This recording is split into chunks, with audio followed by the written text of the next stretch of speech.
Bueno, vamos a orar para empezar, ¿no?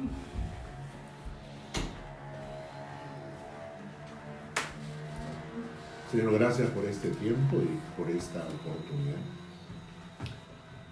Siempre agradeciéndote por la oportunidad de aprender y por la oportunidad de enseñar. Si no fuera porque tú guías nuestros pensamientos y preparas nuestro corazón. Padre, abre nuestros ojos para entender la realidad espiritual que nos rodea. Bendícenos, oh Dios, en el nombre de Jesús con tu palabra el día de hoy. Amén. El tema de hoy día, continuando el tema de la semana pasada, es un tema que es muy interesante para nosotros. Siempre la gente dice, nosotros no tenemos derecho a juzgar a la gente. No podemos saber quiénes son hijos de Dios y quiénes no lo son, porque nosotros no conocemos el corazón de la gente. Nosotros podemos tener frente a nosotros a una persona que dice que es hijo de Dios y de repente no lo es, parece serlo, pero de repente no lo es, porque no conocemos el corazón de la gente. Y viceversa, ¿no? Pero hay indicios en la palabra que nos muestra que cuando una persona es del Señor, hay cosas pasan en su alma. Es decir, hay cosas que ocurren en el corazón de las personas que conocen al Señor y que produce cosas en forma natural. ¿No es cierto? Alguien ha dicho que la vida está llena de estos aspectos. Por ejemplo, cuando estás enamorado, ¿no? Cuando uno está enamorado, uno tiene una serie de conductas y de comportamientos que revelan que algo está pasando. Tanto en el hombre como en la mujer. Si el hombre está enamorado, la mujer está enamorada, hay conductas que tú dices, algo está pasando acá, ¿no? Es como la tos. Cuando tienes tos, no puedes dejar de toser, ¿no es cierto? Entonces, este tema que vamos a tocar hoy día es uno de estos aspectos espirituales que ocurren en el alma, no por esfuerzo humano, sino por acción divina, y que determinan cierto tipo de conducta y comportamiento en el hombre, ¿no? La presencia de Dios en el alma produce dentro de nosotros, por ejemplo, hambre de Dios, hambre de su palabra, ¿verdad? Cuando yo me encuentro con personas que no tienen hambre por la palabra de Dios, me encantaría golpearlos y obligarlos a tener hambre, ¿no? ¿No es cierto? Me encantaría tener una técnica que los obligara a tener hambre, ¿no? Y a veces sin querer nosotros los pastores en las prédicas, cuando predicamos duro, buscamos en cierta manera en el fondo que una prédica dura golpee y produzca algún cambio. Alguna reacción. Pero es el Espíritu Santo el que produce ese tipo de cosas. Entonces, cuando una persona, por ejemplo, no tiene hambre por la palabra, no le interesa la palabra, ¿no es cierto? Lo podemos obligar a veces a nuestros hijos, a veces cuando son pequeños, nosotros tenemos hambre en la palabra y obligamos a nuestros hijos a escuchar la palabra, por ejemplo, porque quisiéramos que ellos conocieran la palabra como nosotros la conocemos. Y a veces no siempre se producen buenas reacciones. Yo he conocido padres o madres que, yo recuerdo un caso que sentaba a sus hijas después de almuerzo y tenían que leer, cada una de ellas tenía que leer en voz alta 3 capítulos de la Biblia y cosas así, ¿no? Entonces, produjo exactamente la segunda ley de la termodinámica, la acción de acción y reacciones. En lugar de producir lo que buscas, justamente produce lo que no quieres. Produce lo contrario. Entonces, ese tipo de cosas se producen de forma natural. Cuando uno llega al Señor, cosas espirituales ocurren. Siempre que me preguntaron a mí alguna vez cuál es la diferencia entre ser religioso y ser un cristiano auténtico, yo digo que para mí la gran ilustración está entre la Cenicienta y la Bella Durmiente. ¿Ya? No sé si es la Bella Durmiente, pero es el cuento donde el príncipe es un sapo. ¿No? El príncipe encantado. El príncipe encantado, esa es. ¿Cuál es la diferencia entre una y otra? En la Cenicienta es la persona, solo que cambia de vestimenta. Y al cambiar de vestimenta se vuelve la princesa que enamora al príncipe y luego huye y pierde su zapatito de cristal. Y el rey la va a buscar, o el príncipe la va a buscar, y encuentra que la tratan como sirvienta en una casa. Pero es ella, la Cenicienta, la que cambia de ropa. Solamente cambia de ropa. Por dentro es la misma. Por dentro sigue siendo la misma. En el caso del príncipe encantado, es un príncipe que una bruja lo ha convertido en sapo y necesita que una princesa bese al sapo para que se convierta pues en príncipe, ¿no? Está como ese borracho que se encuentra con un sapo que le habla. El sapo le habla al borracho, el borracho lo mira, pues agarra al sapo y le dice, ¿hablas? Sí, le dice, soy un príncipe. Necesito que una mujer me dé un beso para volver a ser príncipe. Y el borracho le dice, no, quédate así como sapo porque voy a ganar un montón de plata contigo. Y lo dejo encantado.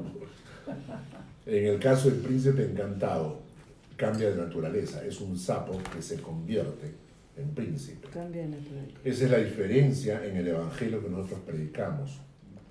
Para mucha gente la fe es una cuestión de religión, es cuestión de cambiar de iglesia. Es cuestión de cambiar de ciertas costumbres. En esta iglesia hago estas cosas, ahora ya no, porque ahora estoy en otra iglesia, aquí se hacen otras cosas, entonces asumo un comportamiento parecido, ¿no?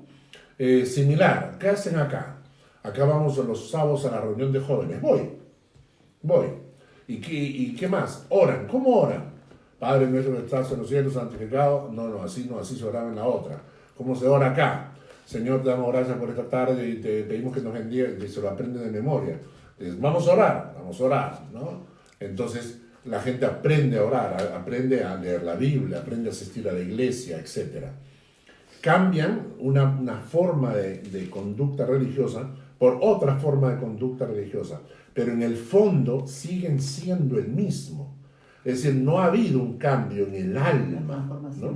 Entonces, como no ha habido ese cambio en el alma, son gente que lamentablemente hay que patearla para que se mueva. Es decir, los pastores, como decíamos acá, son como cadáveres. Para que se muevan hay que patearlos. Entonces tú los pateas y se mueven. Entonces hay gente que no tiene la iniciativa, no tiene las ganas. Pero si tú le dices sí, oye, ¿por qué no vienes al estudio bíblico? Ya voy a ir. Ya pues, viene, ¿no? Viene una vez, viene dos veces. ¿Qué piano? Oye, al estudio bíblico, ya me voy. Pero no tienen la iniciativa porque no hay esa necesidad del alma. Por el cumplimiento. Exacto, ¿no? Y lo mismo es con cualquier cosa en la iglesia. Es como una obligación, ¿no? Entonces lo hacen porque tienen que hacerlo, porque las circunstancias, etc. Pero cuando hay conversión, cuando el alma ha sido transformada, se producen necesidades diferentes. Porque el alma ha cambiado. Hay cosas pasan en el corazón, en el alma de una persona genuinamente nacida de nuevo. Y es como un bebé que ha nacido, y el bebé que nace en forma natural y automática tiene un comportamiento. Yo, cuando Jancito nació y lo trajeron donde estaba Lucita en la clínica, nadie le enseñó, recién ha nacido, pero él sabía cómo succionar leche. Cualquier bebé, bueno. ¿No es cierto? Cualquier bebé sabía cómo succionar leche. ¿Por qué? Porque viene en forma natural, ¿no? Es la naturaleza misma lleva esa información genética. Lo mismo pasa con los insectos, con la mosca. Nadie le enseña a la mosca a volar. Simplemente deja su huevo y cuando se abre ya sabe volar y sabe lo que tiene que hacer, ¿no es cierto?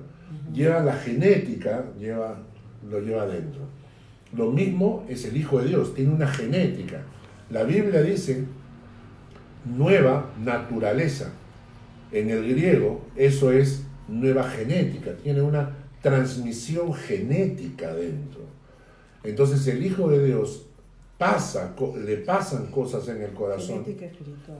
que hace que este Hijo de Dios tenga cierto tipo de comportamiento. Y aunque yo no soy nadie para juzgarlo, sin embargo, Puedes observar y sacar tu conclusión. claro, es blanco, lo pone la gallina y se fríe, Huevo. ¿no es cierto? Entonces, por los indicios, Por uno dice, creo que estoy frente a un Hijo de Dios. sus obras lo conoceréis. Sí, creo que estoy frente a un Hijo de Dios. Y cuando no es así, no hay que forzar a la gente a parecerse a un Hijo de Dios, sino que ya sabemos que todavía falta que el Espíritu Santo le toque el alma, porque es el Espíritu Santo el que nos convence de justicia, de juicio y de pecado. Dicho sea de paso, este domingo vamos a tener una prédica especialmente para los invitados.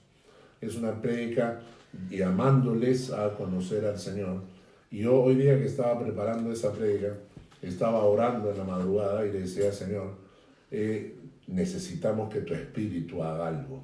Así que oren por el domingo, porque no se trata de la prédica ni del predicador, ni del buen mensaje, se trata que el Espíritu Santo toque los corazones de esas personas que van a venir a la iglesia. Y el tema de hoy está relacionado con esto. Esta es una de las cosas que pasan en el alma cuando uno cree, conoce y nace de nuevo espiritualmente. Y está incluido en las palabras que Juan el Bautista dijo. La primera frase que él mencionó la semana pasada, recuerdan que hablamos de 6 cosas que Juan el Bautista dijo.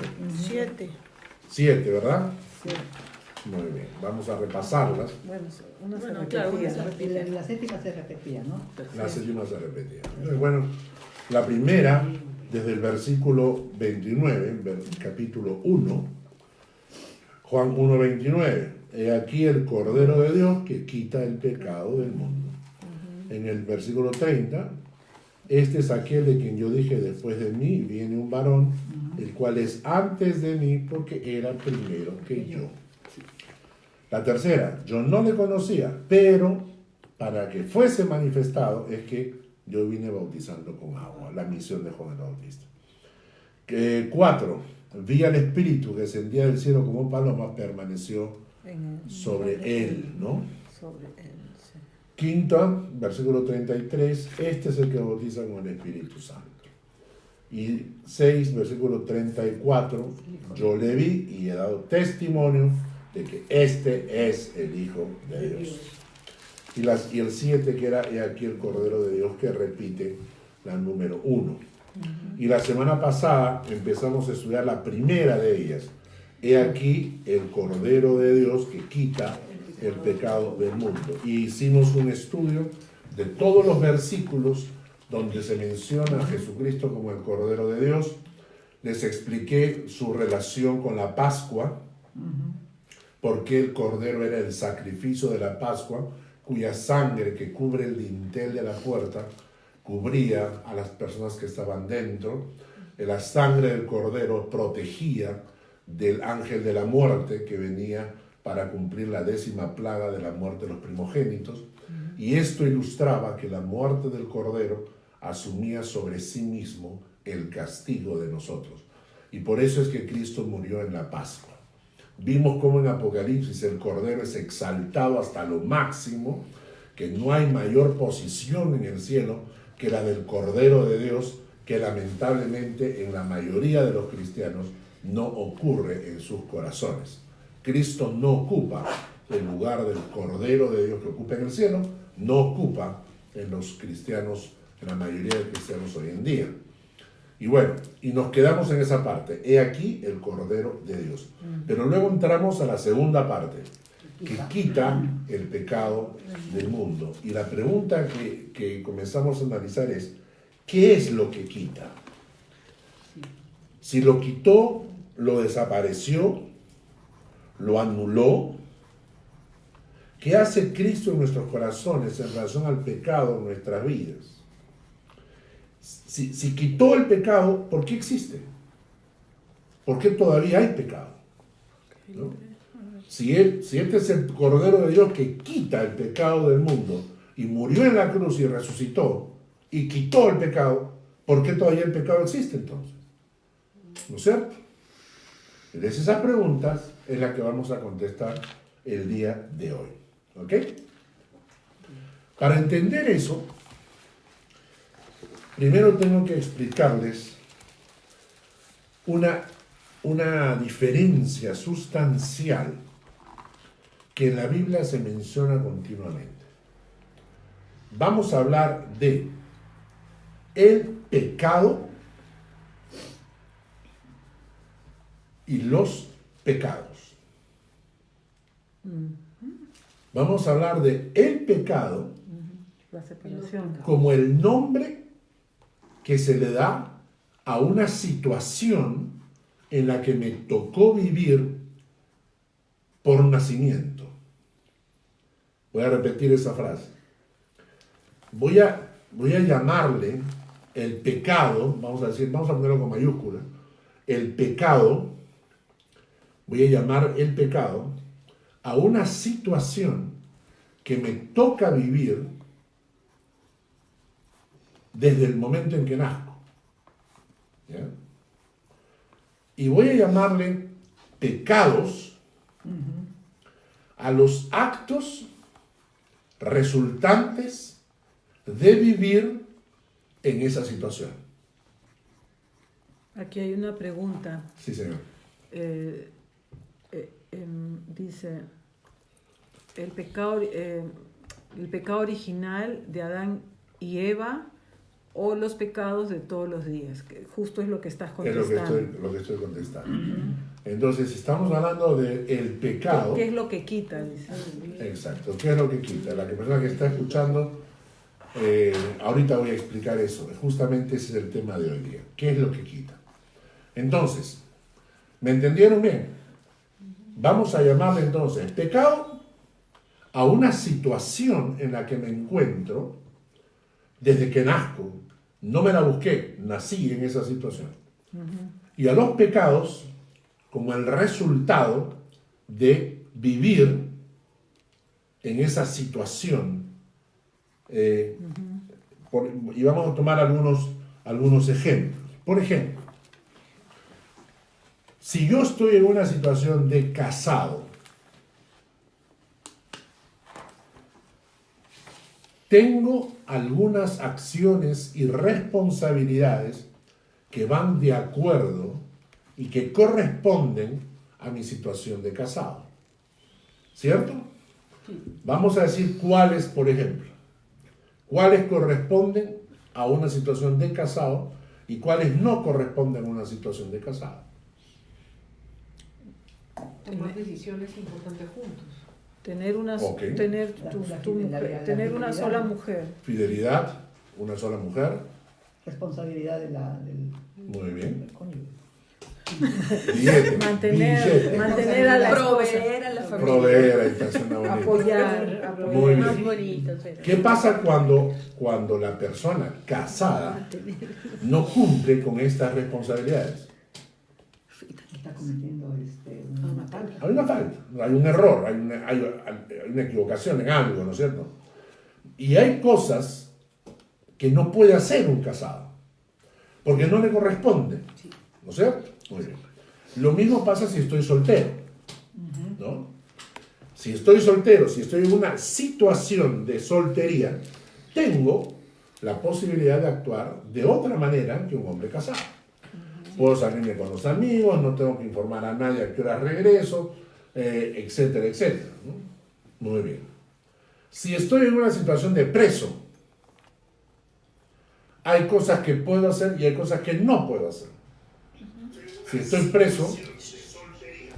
Si estoy preso, no puedo salir a la calle a comprar un kebab y regresar, porque estoy preso, no puedo. Pero hay cosas que sí puedo hacer estando preso. ¿Y qué pasa si estoy libre? Si estoy libre, sí puedo. ¿Entendieron? Muy bien. Entonces, cuando yo hablo, por ejemplo, en mi situación en Suiza, ¿cuál es tu situación? Soy ciudadano suizo. Vivo en Suiza. Ah, perfecto. Tiene que pagar impuestos. Tienes que pagar impuestos. ¿No sé? Corresponde. No importa si trabajas, no trabajas, si ganas poco, ganas mucho. Acá todo el mundo paga impuestos. Entonces, si yo soy ciudadano suizo, me toca pagar impuestos. Cumplir con la ley. Si salgo de Suiza, informo a la municipalidad que me voy de regreso al Perú y le digo me voy. Entonces, cuando a partir de tal fecha salgo del país, automáticamente me sacan de la lista de pagar impuestos. Tengo que pagar impuestos solo hasta el día en que estuve en Suiza, pero a partir de ahí no tengo que pagar impuestos en Suiza. ¿De acuerdo? Entonces, la situación que me toca vivir implica cosas Deberes. que puedo hacer, cosas que no puedo hacer, Deberes y derechos. cosas que estoy obligado a hacer y cosas que no estoy obligado a hacer. Entonces, después de haber aclarado esto, repito la idea nuevamente. Vamos a llamarle el pecado a una situación en la que yo vivo porque lo heredé. Desde Adán y Eva vino esa herencia, ¿no? Y vamos a llamarle pecados al resultado de vivir en esa situación de pecado. ¿Quedó claro eso? Sí. Muy bien. Entonces, vamos a ver un texto bíblico que nos explique exactamente cuál es la situación a la cual nosotros llamamos pecado. Lo vamos a ver en Efesios capítulo 2. Efesios capítulo 2. Ese es el pecado. Exacto. Efesios capítulo 2.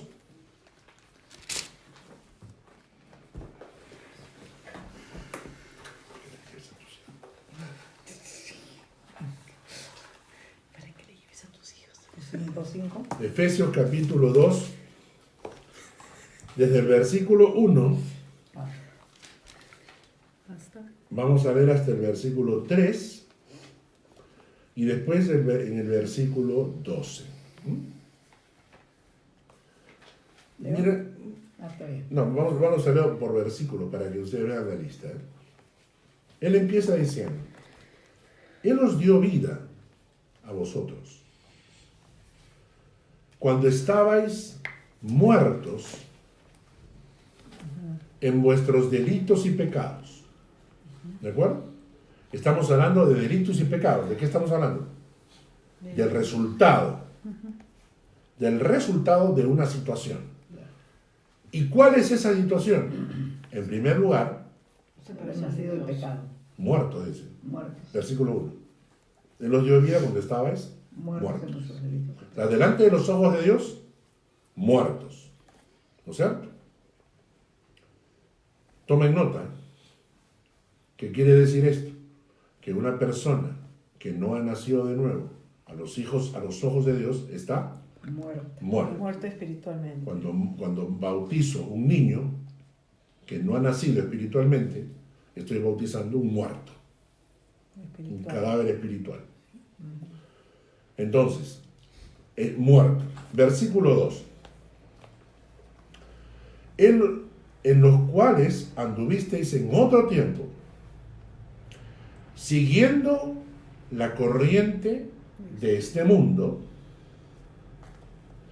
conforme al príncipe de la potestad del aire, el espíritu que ahora opera en los hijos de desobediencia. Entonces, las personas que estaban muertas en delitos y pecados eran muertos, seguían la corriente de este mundo. El mundo es el que los guía, los determina. ¿No? Algunos le llaman el flow. ¿No? El flow, claro. Y dijo, yo sigo el flow. ¿Así? ¿No? Esos son. Entonces siguen la corriente de este mundo, como el mundo determina, ellos siguen la corriente del mundo, conforme al príncipe de la potestad del aire, es decir, están sujetos Conforme a las ya- direcciones, están amoldados, han tomado forma, conforme, viene de tomar forma, de los consejos del príncipe de la potestad del aire, que es el diablo. Y luego dice, el espíritu, noten esa frase, que opera. el espíritu que opera, que ahora opera en los hijos de desobediencia. Que, o sea, el espíritu del Del poder. diablo. Ajá, de- claro. Entonces, esa es la situación. La situación es muertos, siguiendo la corriente de este mundo, obedeciendo las indicaciones del príncipe de la potestad del aire, porque él opera. Y miren el título que se le coloca a los ojos de Dios. A estas personas se les llama hijos de desobediencia.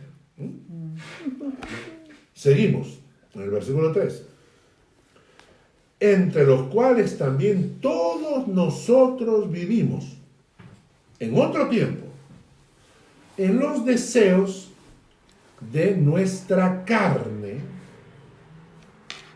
Los deseos de nuestra carne, es decir, ¿qué es lo que controla a estas personas? Su carne es que los controla, haciendo la voluntad de la carne y de los pensamientos, no haciendo la voluntad de Dios, sino haciendo la voluntad de la carne y de los pensamientos. Y ahora viene otro título: eran por naturaleza hijos de ira. Hijos de desobediencia, hijos de ira. Y en el versículo 12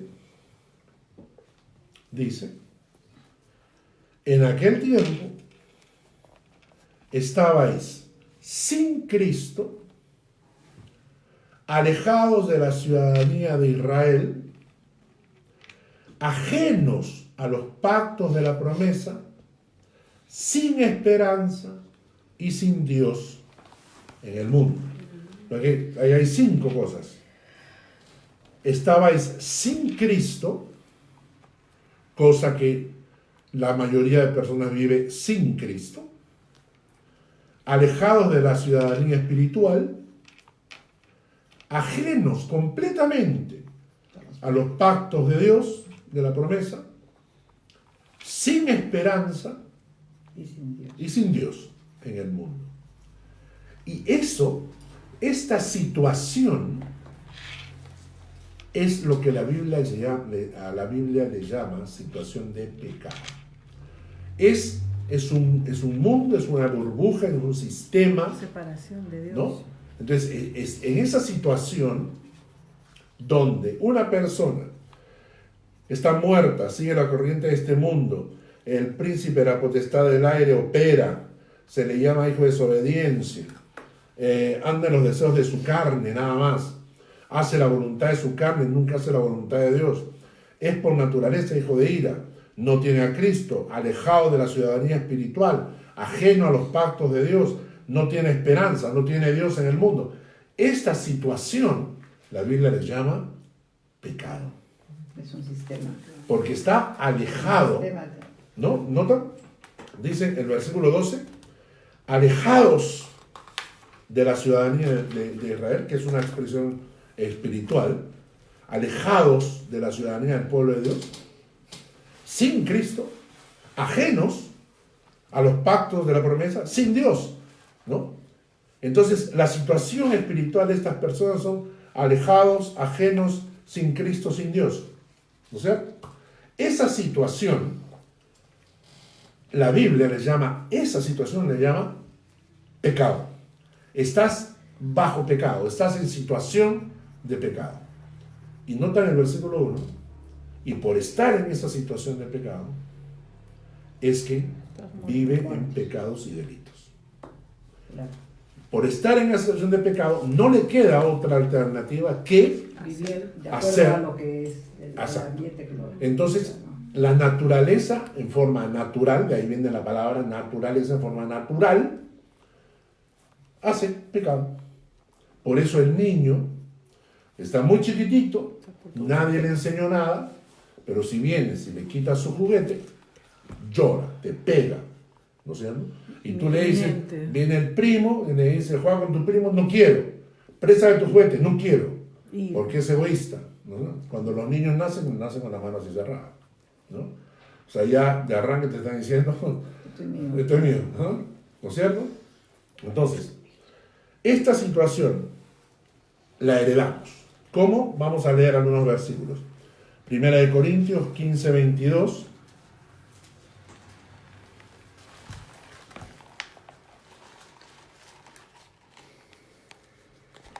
Primera de Corintios 15, 22. Ahora se va a pedir a Rosa que lo lea, por favor. Porque así como en Adán todos mueren, Espérate. Son media lentita acá.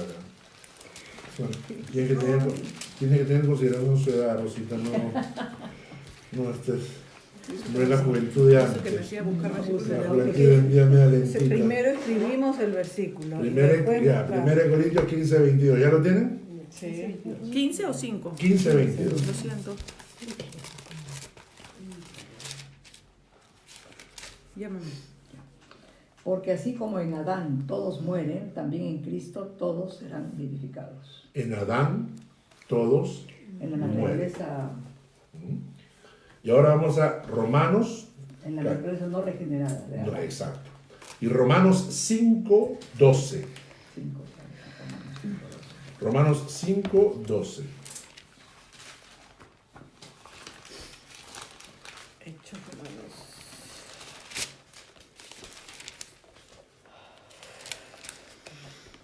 Por tanto, como el pecado entró en el mundo por un hombre y por el pecado la muerte, así la muerte pasó a todos los hombres por cuanto todos pecaron. Muy bien. Fíjense ustedes la relación entre situación y resultado. Por tanto, como el pecado, no dice los pecados, sino porque el pecado entró en el mundo por un hombre y por el pecado entró la muerte, así la muerte pasó a todos los hombres. ¿Y cuál fue el resultado? Que pecaron. Por cuanto todos pecaron. ¿No es cierto? ¿Entendieron? claro. Entonces, el pecado entró por un hombre, por ese hombre entró la muerte pasó a todos los hombres, Y por eso por lo todos tanto pecan. pecaron. Exacto. Nacieron todos separados Pecadores. de Dios, Así es, ¿no? sin regeneración, sin haber sido Entonces, Cristo viene a morir por nosotros. Siempre decimos, Cristo es mi Salvador. Y la pregunta es, ¿de qué te ha salvado? de la De- muerte. De esa Del pe- muerte de ese- espiritual. de ese pecado. De esa separación. Separación de Dios. Sí. Cristo De el pecado. nos salvó de tres cosas. ¿No? La salvación, la obra de Cristo en la cruz, hizo tres cosas. Así es. ¿Lo tienen? Sí. Punto 1. En la cruz, Cristo cargó con mis pecados. En la cruz, Cristo cargó con mis pecados, mis actos de desobediencia, mis actos de ofensa contra Dios, que demandaban un castigo, y Él recibió el castigo por mis pecados y pagó por ellos. y por lo tanto obtiene para mí limpieza y perdón de todos mis actos cometidos. ¿Ya? Mónica, 1 Corintios 15:3. Lucy. 15:3. Algo. ¿Y luego vas a decir los otros dos? No, ahí eso queda para que ustedes investiguen solo. ¿Primera de Corintios qué? 1 Corintios 15:3. Claro, pues. Mira, Sorry. Un poco cansadita. 1 Corintios 15:3. Dice, porque primeramente os he enseñado lo que asimismo recibí, que Cristo murió por nuestros pecados conforme a las Escrituras. Murió por nuestros pecados conforme a las Escrituras. Y Chantal, 1 de Pedro 3:18.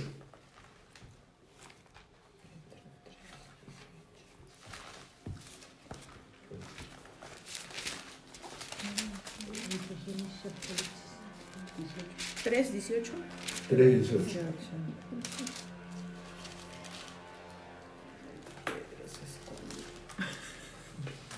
Ahí puede Santiago. Ahí está.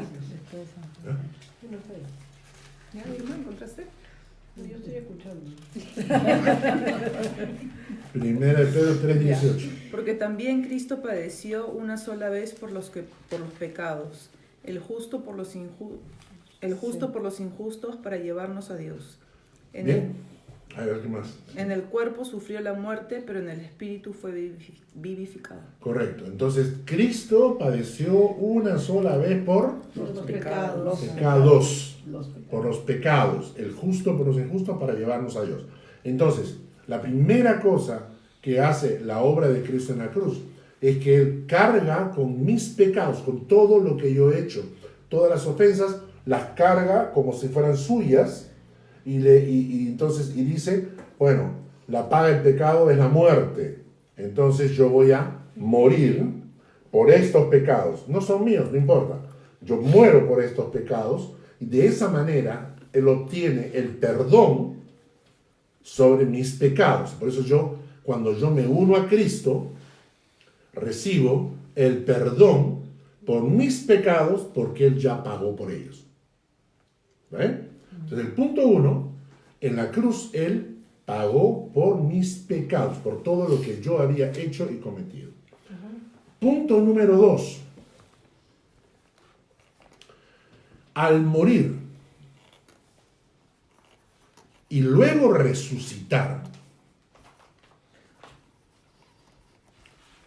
obtiene la victoria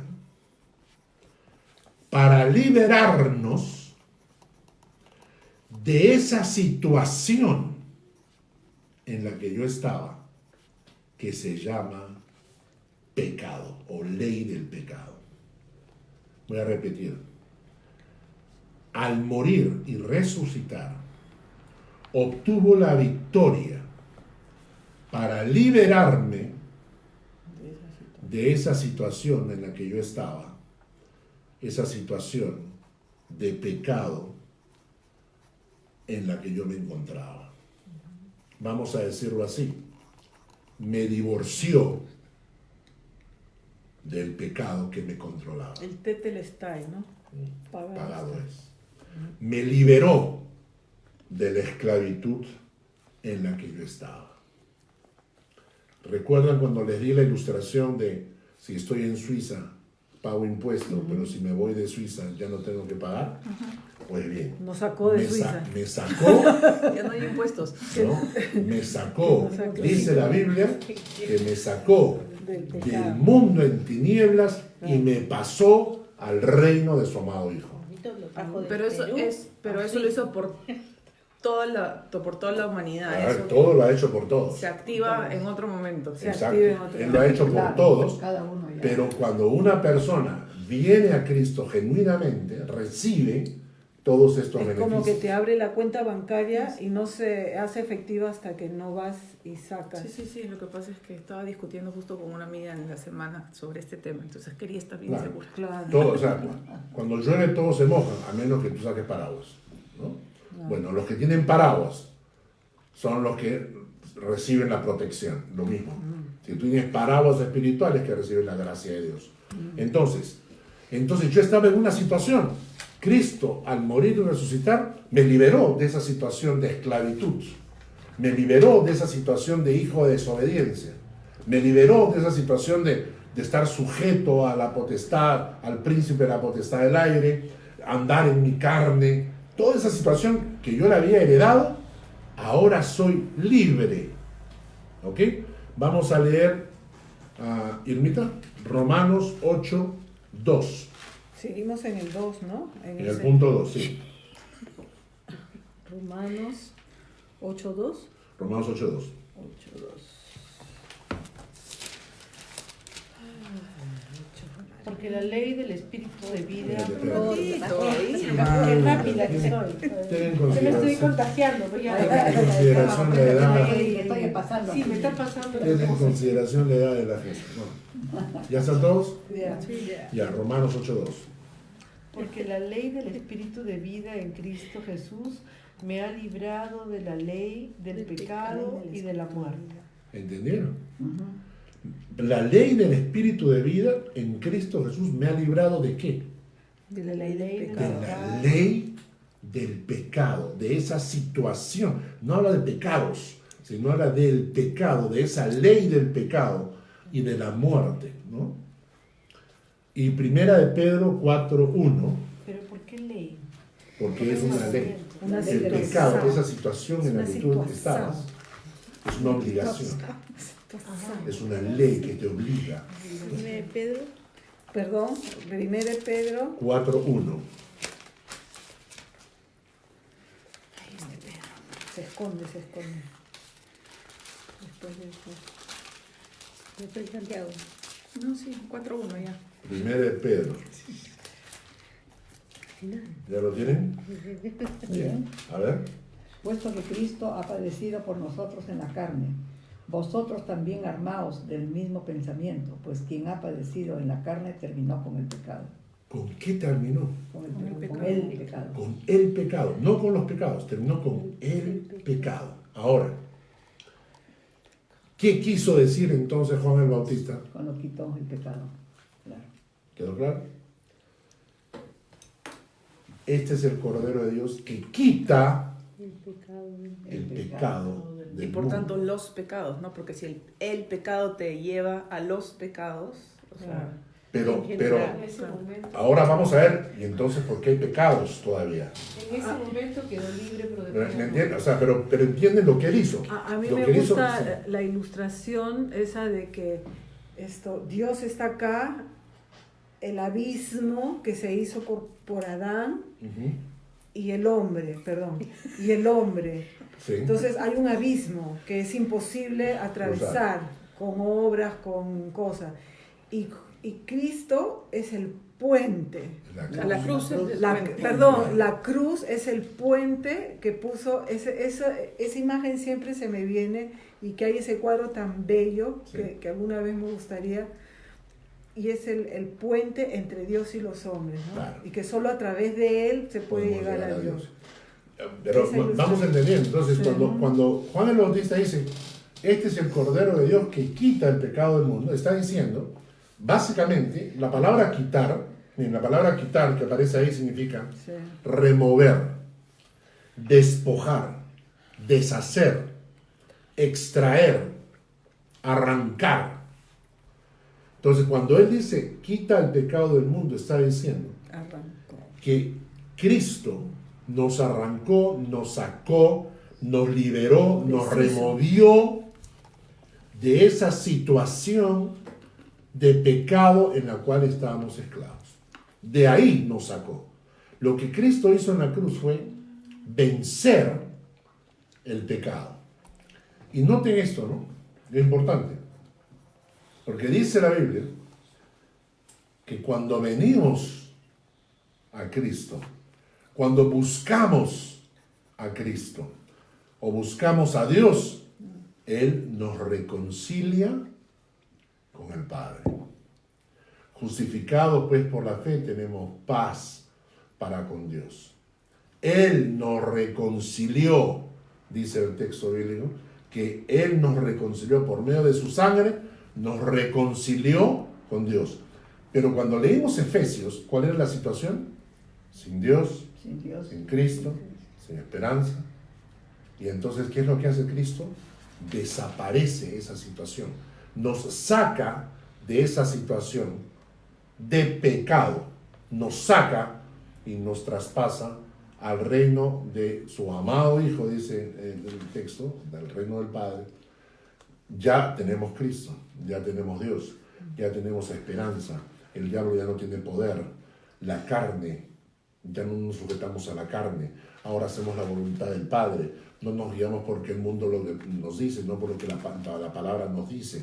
Entonces, lo que hizo Cristo en la cruz, el punto 1, nos perdonó nuestros pecados porque los cargó en la cruz. Y punto 2, Cargó con nuestros pecados. nos liberó, nos divorció, anuló la ley del pecado que nos obligaba a pecar.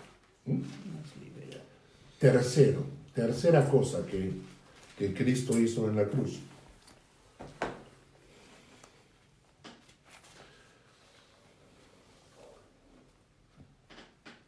Si el pecado, la situación, y mis pecados, sumados juntos, tenían como resultado la muerte eterna o la condenación, si Cristo me limpió de mis pecados y además me liberó, entonces ya no hay condenación. Entonces la tercera cosa que Cristo logró en la cruz fue exonerarme de la condenación que me correspondía. Por eso cuando Juan el apóstol escribe en sus cartas, dice, les escribo a vosotros para que sepáis que tenéis vida eterna. No le dice para que cuando llegue la hora de la muerte evaluemos la balanza, si han sido buenos o malos, sino para que sepáis que tenéis vida eterna. Pero no obtuviste la vida eterna por bueno, sino por la obra de Cristo en la cruz. ¿De acuerdo? Muy bien. Hasta aquí vamos en claro. Sí, ahí estamos en algo. Ahora, ¿en qué situación entonces quedamos frente al pecado que controlaba nuestro corazón? ¿En qué situación? Separados del pecado, pues estamos fuera del pecado. pero ¿Y seguimos por cometiendo qué pecado. seguimos pecando entonces? Muy bien. Vamos a aclarar eso, porque Tienes tu carne. somos libres. Nuestra naturaleza Harta. Vamos a leer Romanos capítulo 6. nos sigue. Al pecado. Al pecado. Romanos 6. Ya. ¿Y a quién le toca? A Mónica. No, yo voy a leer este pasaje porque es un pasaje largo. Romanos 6. Vamos a empezar en el versículo 1, que son varios versículos. ¿Ya? Muy bien. Muertos al pecado. ¿Qué pues diremos? 6. 6-1. 6.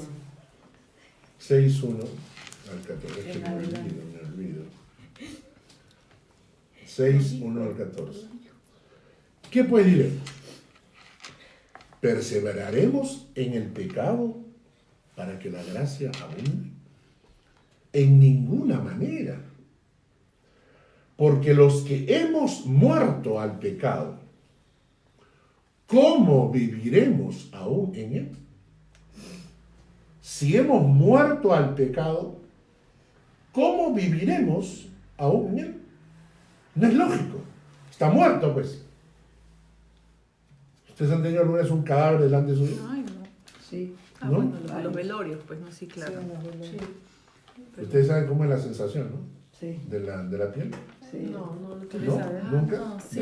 Dame tu mano. A mi abuelita le Dale. besé cuando se murió. Dame, no tengas miedo. Es que los experimentos que me haces así. ¿Ya? Ahora agarra tus dedos y frota acá. Los dos. El de Carlos y el tuyo. Es diferente. ¿Siente la sensación de la piel? Sí. Esa es la misma sensación. Bueno, ahora, cuando un muerto, está muerto, pues, ¿no? Completamente. Morido. Si pasó en tu alma, o sea, si ha ocurrido eso en tu alma, porque Cristo dice que eso es lo que hizo en la cruz. Entonces, si pasó eso en tu alma, Pablo le pregunta, ¿Podrás? en ninguna manera, ¿perseveraremos en el pecado? En ninguna manera. Porque los que hemos muerto al pecado, ¿cómo viviremos aún en él? ¿O no sabéis que todos los que hemos sido bautizados en Cristo Jesús, hemos sido bautizados en su muerte? Recuerden que la palabra bautizado es sumergidos, ¿no? Todos los que hemos sido sumergidos en Cristo Jesús, hemos sido sumergidos en su muerte. Porque somos sepultados juntamente con Él para muerte por el bautismo, a fin de que como Cristo resucitó de los muertos por la gloria del Padre, así también nosotros andemos en vida nueva. Entonces, ¿qué es el bautizo? Representación externa de algo que ha pasado en mi corazón. Muerte y resurrección. Eso es. Por eso el bautismo tiene que ser por inmersión, si no, no representa nada. Porque si yo he sido sumergido en el cuerpo de Cristo y resucito en una vida nueva, ¿cómo represento eso salpicándote agua? ¿Qué es esto? Que tengo un poquitito de espíritu, ¿o qué? ¿Entiendes? Es chispoteo. Ahora, versículo 5. Porque si fuimos plantados juntamente con Él en la semejanza de su muerte, así también lo seremos en la de su resurrección. Sabiendo esto, que nuestro viejo hombre fue crucificado juntamente con Él para que el cuerpo del pecado sea destruido, a fin de que no sirvamos más al pecado. Porque el que ha muerto ha sido justificado del pecado. Y si morimos con Cristo, creemos que también viviremos con Él. Sabiendo que Cristo, habiendo resucitado de los muertos, ya no muere, la muerte no se enseñorea más de Él. Porque en cuanto murió al pecado, murió una vez por todas. Mas en cuanto vive, para Dios vive. Así también vosotros. Así también vosotros. Consideraos muertos al pecado, pero vivos para Dios, en Cristo Jesús, Señor nuestro. No reine, pues, el pecado en vuestro cuerpo mortal, de modo que lo obedezcáis en sus concupiscencias.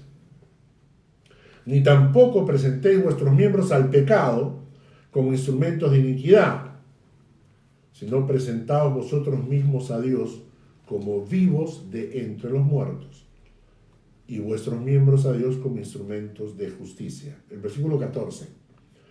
Porque el pecado no se enseñoreará de vosotros, pues no estáis bajo la ley, sino bajo la gracia. Romanos 6, versículos 17 al 18. El mismo capítulo. Romanos 6, versículos 17 al 18. Mónica. Ya no quiero. Pero gracias a Dios que aunque erais esclavos del pecado, habéis obedecido de corazón a aquella forma de doctrina a la cual fuisteis entregados. Y libertados del pecado, vinisteis a ser siervos de la justicia. ¿Libertados de los pecados o del pecado? Del Del pecado. Libertados del pecado. Vinices a ser siervos de la justicia. ¿Qué nos está diciendo? ¿Qué es lo que pasó en nuestra alma? Fuimos libertados del pecado. Y ahí está, todo el mundo está preguntando, sí, pero no existe el pecado, ¿sí? Todos pecamos, ¿no? Bueno, entonces, hemos sido librados de esta situación de pecado que nos ha esclavizado. La pregunta es, ¿estamos ahora obligados a pecar? No. No. Somos libres. Y si no estamos obligados a pecar, Porque pecamos. ¿qué pecamos? Nuestra naturaleza todavía es Pecaminoso. Romanos 7:11. Teníamos que tener la respuesta. Sí. 7. 7:11. 7:11. Dice, porque el pecado, tomando ocasión por el mandamiento, me engañó y por él me mató. ¿Leyeron? Esa no es la respuesta. Romanos 7:11. Muy lógico, pero sí. Romanos 7:11 dice que el pecado, tomando ocasión por el mandamiento, me engañó y por él me mató. No hay mayor engaño hoy en día que esa frase que dice, bueno, todos pecamos y somos humanos y tenemos que pecar. No tenemos que pecar. Ese es un engaño. Cuando tú dices, bueno, es que soy humano, me estás diciendo que no eres cristiano. Cuando me dices que tú como humano tienes que pecar, no es que tiene. es que estás diciéndome que todavía no has sido libertado. Porque si tienes, no has sido libertado. Entonces, ¿cuál es el juego? La única herramienta que le quedó al diablo, porque fuiste libre. Entonces, la única herramienta que tiene el diablo Se le engaña. es el engaño. Por eso la Biblia le llama el gran engañador. Te hace creer que tienes que, cuando no tienes por qué. Y la gran enseñanza de esto es el ejemplo del elefantito. El elefantito cuando es chiquito le amarran la pata con una cadenita a una estaca, no puede zafarse, y cuando crece es tremendo animalón y sigue pegadito a la estaca porque desde niño le enseñaron que así es, ¿no? O el tiburón, que le ponen una pared de vidrio, ¿no? Y hay un montón de pescados allá, que le ponen la pared del vidrio, y el tiburón trata y golpea contra la pared y golpea contra la pared hasta que llega un momento en que ya no golpea más. Sabe que hay una pared, entonces se mueve en este lado de la piscina. Quitan la pared Y él sigue y moviendo. los pescados que estaban allá naturalmente se meten. El tiburón solo come los que cruzan este lado. Nunca cruza hacia el otro lado. Se mantiene siempre en este lado porque le enseñaron que no podía pasar. Y entonces lo único que hace el diablo es te engaña. Nos engaña. Nos hace creer que es obligación pecar. Entonces hay un dicho ahí que dice, el pecado te engaña, te miente, te seduce, te atrae, te envuelve La concupiscencia. y luego te atrapa. Y después que te atrapa, te destruye. Te puede destruir el futuro, te puede destruir tu matrimonio, puede destruir tu cuerpo, puede destruir tus sueños, puede destruir tu vida. ¿Y por qué? ¿Por qué no creemos esto? ¿Por qué no creemos que el diablo te puede destruir completamente? ¿Por qué? Porque el pecado te engaña, te seduce, te atrae, te envuelve. El texto que nosotros conocemos de Santiago, vamos a leerlo.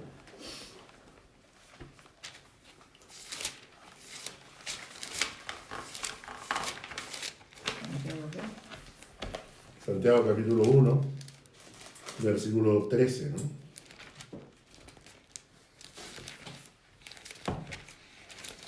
Santiago 1:13. ¿A quién le toca? A mí. No, a mí. ¿A ti, Lucy? No, Ah, ya. yo le digo. Cuando alguien sea tentado, no diga que ha sido tentado por Dios, porque Dios no tienta a nadie, ni tampoco el mal puede tentar a Dios. ¿Y 14? Al contrario, cada uno es tentado cuando se deja llevar y seducir por sus propios malos deseos. ¿Y el 15? El fruto de estos malos deseos, una vez concebido, es el pecado, y el fruto del pecado, una vez cometido, es la muerte. Ahora miren el proceso, ¿no? Versículo 14 dice, cada uno es tentado cuando de su propia concupiscencia Para los que saben alemán, la palabra aquí que aparece es Fleischlust. Fleischlust, es decir, Ganas carnales. las ganas carnales, el gusto de la carne, el placer de la carne. Cuando tu propia carne te atrae y te seduce, tu propia carne. Entonces, la concupiscencia, la Fleischlust, después que ha concebido, a cada palabra concebido, es caer prisionero. Después que has concebido, cuando ya caíste prisionero, entonces da luz el pecado, no lo haces antes. Y cuando ya caíste en el pecado, si se consuma, entonces muy probablemente viene la muerte. Y cuando la palabra muerte significa separación, la palabra separación ¿de qué? Separación de Dios. Si Dios tiene misericordia, en estos casos, puede ser que Dios te rescate. Si Dios decide que tienes que aprender una lección, puede decidir que necesitas aprender. Y yo he visto casos cuando la gracia de Dios entra a tallar e impide que tu brutalidad, tu bestialidad, el haberte dejado seducir, el haberte cegado, todo eso llegó a un punto que si Dios hubiese querido, o sea, tu vida se arruinaba, tu vida, tu familia, tus hijos, tu trabajo, tu vida se arruinaba y Dios tuvo gracia. En otros casos no la tuvo. En otros casos Dios dijo, y nosotros que tenemos años en la fe, hemos visto pastores como han caído, gente en la iglesia como ha caído, ¿no? Y este es el proceso. Y entonces, ¿qué es lo que hace el pecado? No hay que echarle la culpa a Dios. No, pues, Como hay gente que dice, el espíritu de no sé qué me tiene agarrado. el Señor no me impidió caer, ¿no? ¿Y cómo permitió el Señor que haga estas cosas? Nada, el Señor simplemente no es el que... Y entonces por eso Pablo dice, ocasiona. me engañó. Y por eso escribe, el mismo Pablo dice, miserable de mí. ¿Quién me librará de este cuerpo de muerte? O sea, ¿por qué? Porque este cuerpo que ha estado acostumbrado a pecar, como el elefantito, como el tiburón, que ha estado acostumbrado a pecar, mi carne sigue creyendo que no puede impedirlo, y sí lo puede. Y tú te das cuenta de esto, porque hay circunstancias donde se aparece el pecado, y tú vas a ver cómo tu carne brota, y tu carne es atraída. Y si tú radicalmente dices no, sientes cómo el pecado se aleja. Por eso la palabra dice, resistid al diablo y vivirá de vosotros. Pero si tú juegas, entonces entras en el proceso. Entonces, Cristo nos liberó de la esclavitud del pecado. Entonces, ¿por qué pecamos? Porque le estamos dando oportunidad a esa carne, lo que la Biblia llama el viejo hombre, que ha sido crucificado, le estás permitiendo que aparezca otra vez. Pero ya es absolutamente voluntario. Ya no estamos obligados, pero es absolutamente voluntario. Entonces quiere decir que uno tiene que tomar decisiones en la vida, pues. Que la santidad no es como una mata silvestre que crece en forma natural, como muchos cristianos creen, que la fe es como una mala hierba. Déjala que crezca sola. No. La fe hay que cuidarla. La vida hay que cuidarla. La santidad hay que protegerla. ¿No es cierto? La santidad hay que protegerla.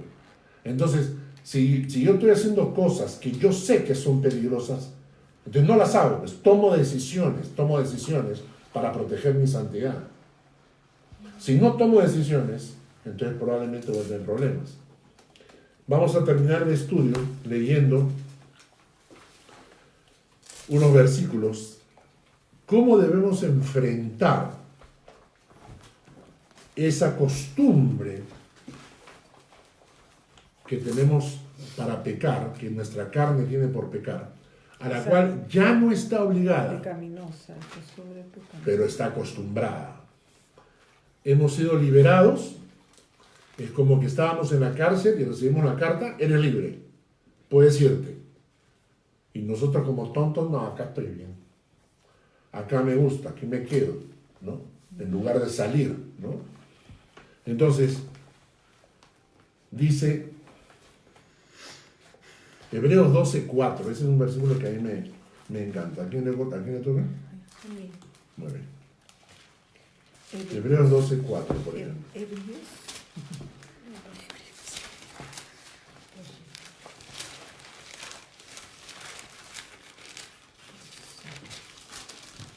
Ya.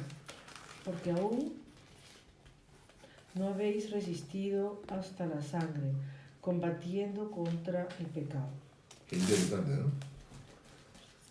Aún no hemos resistido hasta la sangre para combatir contra el pecado. ¿Te has puesto a pensar esto? Que tendríamos que combatir contra el pecado hasta dar nuestra sangre. ¿No?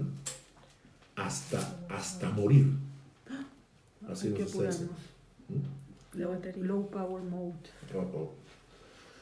Y el versículo Santiago 5:20, ¿qué pasa cuando vemos a una persona, por ejemplo, que está yendo por mal camino? ¿Qué nos dice? ¿A mí me toca? ¿Bien? Sepa que el que haga volver al pecador del error de su camino, salvará de muerte un alma y cubrirá multitud de pecados. Y ahora ayúdenme ustedes. ¿Qué versículos conocen en la Biblia que nos enseñan qué debemos hacer con el pecado? A ver, ¿qué viene a vuestra mente? ¿Qué versículos? Porque Dios no nos ha dado, Espíritu de cobardía. Cobardía, sino de... Ok. o no nos ha dado tentación más allá de nuestras fuerzas. Claro. Que Que podamos no seremos probados más allá de lo que podemos resistir, resistir. sino que dará juntamente con la tentación La una salida. salida para que podamos soportar. En caso de peligro, hay que Apretar el botón Huir. rojo. Hay que Apretar el botón rojo. así es, Hay que huir, huir. huye, No seas valiente. huye, No seas cobarde. Huye. así es, huye de la Más vale fornicación, decir aquí corrió que Uy. aquí murió. así es, ¿no? Más vale decir aquí corrió que aquí murió. Pero ¿saben qué? Hay algo bien triste. Cuando por necios, por tontos, por creídos, por confiados, caemos. En ese momento, ¿saben lo que ocurre? En ese momento el diablo inmediatamente va a la presencia de Dios y nos señala, porque es el acusador. Pero gracias a Dios existe este texto en Primera de Juan y con eso terminamos el día de Abogado hoy. tenemos. Primera de Juan, capítulo 1. Versículo 9.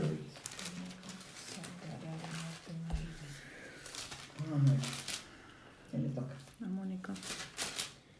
Primera de Juan, capítulo 1, versículo 9. Sí. Si confesamos nuestros pecados, Él es fiel y justo para perdonar nuestros pecados y limpiarnos de toda maldad. Y el versículo, el capítulo 2, versículo 1. Primero de Juan. Sí. Uy, acá está. Primera de Juan 2, 1. Dice, Primera de Juan 2:1, hijitos míos, estas cosas os escribo para que no pequéis. Y si alguno hubiere pecado, abogado tenemos para con el Padre a Jesucristo el justo. Entonces, en un lado de la balanza tenemos, si cometemos un pecado, tenemos a Jesucristo, que es nuestro abogado. Pero siempre la enseñanza es no pequéis. La enseñanza no es pecad que hay abogado. No. La enseñanza es no pequéis. Pero Si pecáis. si pecareis, abogado tenemos. Miren el versículo El 3. Si confesamos, ¿no? Sí. Si confesamos Hay que nuestros confesar. pecados, hay Sí, que confesar. confesar nuestros pecados. Y versículo 3. 19%. Primera de Juan 2. 1 Juan 2, 3. 2, 3. 2, 3 y 4. Y 5. Primera de Juan. De 3 al 5. 1 Juan 2, 3 al 5. Con esto podemos saber que lo conocemos si obedecemos sus mandamientos. El que dice yo lo conozco y no obedece sus mandamientos es un mentiroso y no hay verdad en él. El amor de Dios se ha perfeccionado verdaderamente en el que obedece su palabra y por esto sabemos que estamos en él. Muy bien. Entonces, ¿cómo sé yo si estoy en él? El 6 lindo. El que dice que permanece en él debe andar como él anduvo. Entonces, cuando alguien pregunta a veces, ay, ¿cómo puedo saber si soy hijo de Dios? Muy fácil. En esto conocemos, nosotros sabemos que le conocemos. Si guardamos sus mandamientos. El que dice, yo le conozco, pero no guarda sus mandamientos, el tal es un mentiroso. La verdad no está en él. Aquí opinan, dice, todo me es lícito, pero no todo me conviene. El que guarda su palabra, en este verdaderamente el amor de Dios se ha perfeccionado. Por esto sabemos que estamos en él. El que dice que permanece en él debe andar como él anduvo. Y para terminar respondiendo a ese texto, es verdad, todo me es lícito, pero no todo me conviene. Y si yo aplico eso en mi vida, yo digo, todo me es lícito, pero no todo me conviene. Y hago cosas que no me convienen y caigo, soy un idiota. ¿Por qué? Claro, porque yo, sabiendo que era peligroso, lo seguía haciendo. Entonces, por eso la idea es, todo me es lícito, pero usemos criterio para no hacer las cosas que no me convienen y no arriesgarme a caer. Y ahora sí, ya termino. La figura que yo siempre guardo en mi corazón es esta. Dice, cuando leemos Apocalipsis, dice que los santos de Dios andan con vestiduras blancas. Que Cristo ganó por nosotros a precio de su sangre. Él compró a precio de su sangre vestiduras blancas para los hijos de Dios. La Biblia en Apocalipsis dice que los creyentes que son sin mancha, dice. La palabra sin mancha significa sin embarrarse. Cada vez que nosotros pecamos, lo que estamos haciendo es agarrar barro y limpiarnos en las vestiduras que Él compró para nosotros. Gracias a Dios en Él hay perdón y Él restaura nuestras vidas cuando nos equivocamos. Pero la advertencia está. Cuando alguien conscientemente quiere reírse del Señor, se aplica ese versículo que dice, aquel que voluntariamente pecare está pisoteando la sangre del Señor. Ahora, mucha gente, muchos cristianos piensan que los pecados son solamente cosas groseras, cosas feas, la fornicación, qué sé yo, el robo, la mentira. Pero para nosotros los cristianos hay muchas cosas que tampoco están correctas, que debemos huir de ellas.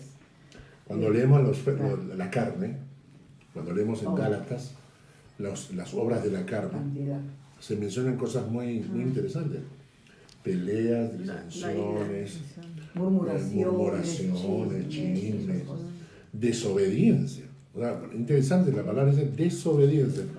Y yo cuando estuve en Lima estuve hablando acerca de la desobediencia selectiva.